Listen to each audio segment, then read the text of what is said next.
Hi everyone, in today's video we're going to have another Fusion modelling challenge. So I found this one from GrabCAD, which I thought like quite a bit of fun. Now, disclaimer, normally with these modelling challenges I grab it and then for the first time I'm doing it is when I'm recording it, so I'm kind of like learning as we're going through it. However, I did this once before recording it and then it turns out that I forgot to unmute my mic. So disclaimer, I have already done this once, so I'll still explain the process as I'm going through. But unlike the other ones where I'm sort of like figuring out as we're going through, I have kind of figured out the solution for this already. Not a massively complex thing, but quite cool, few little things to have a look at doing.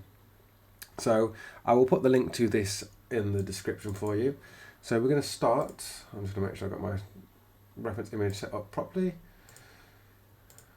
Okay, so I'm going to start the sketch on this bottom, hit C for circle, come out and do 30mm. Then hit E for extrude and come up and do 52mm. So that is the cylinder we want to wrap around. Now we want to create a sketch, which I can't do on that surface. So what I want to do is go to construct and tangent plane. That will let me click on this surface. So now if you have a look, I've got a plane on that surface there. Now I can create a sketch on this surface here. Now first thing I'm going to hit P on my keyboard for project. And select that body just so it's projected. So if I rotate it now, it's sort of projected that overall shape that I can reference.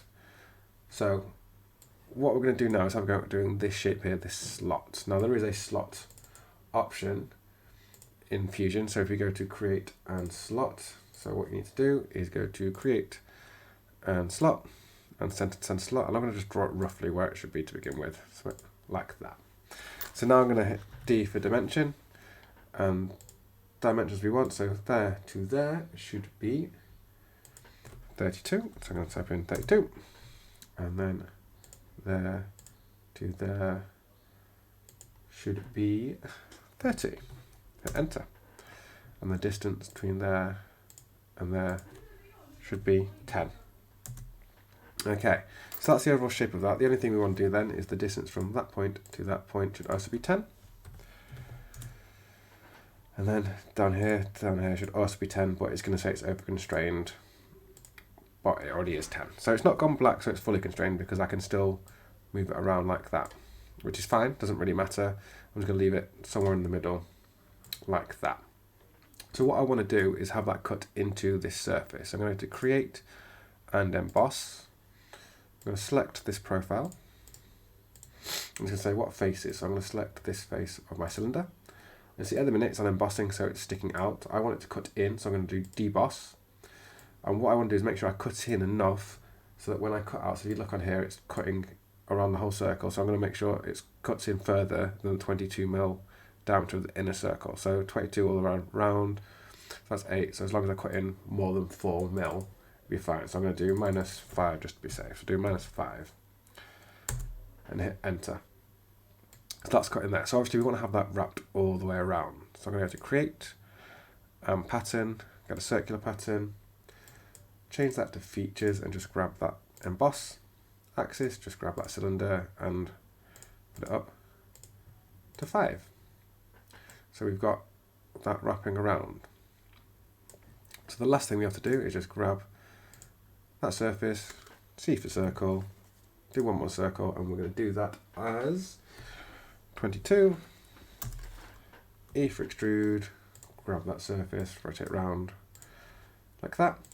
So very quickly, managed to model something that looks relatively complex. The last thing we need to do is fillet. All the edges have got a 0.2, so I'm going to hit F for fillet. I'm going to grab the surfaces, like that, and do 0.2. And we've got little fillets on all of those surfaces as well. So if I just jump over to render, let's just add a material. So I'd like a plastic transparent. Just change the color a little bit. Something like that. Give it a quick little save.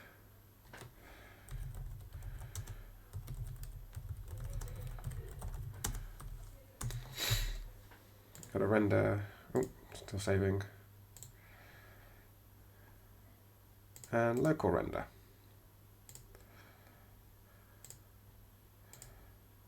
So it shouldn't take very long to do because it's not a massively complex thing. But not a massively complex thing to model, but actually some cool little techniques in there. So we'll see how it looks when it comes into render.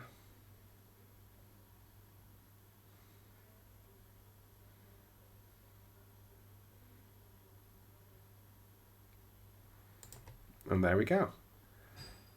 So hopefully you found that useful and interesting. Any questions, please leave a comment down below or email me at designwithsimon@outlook.com.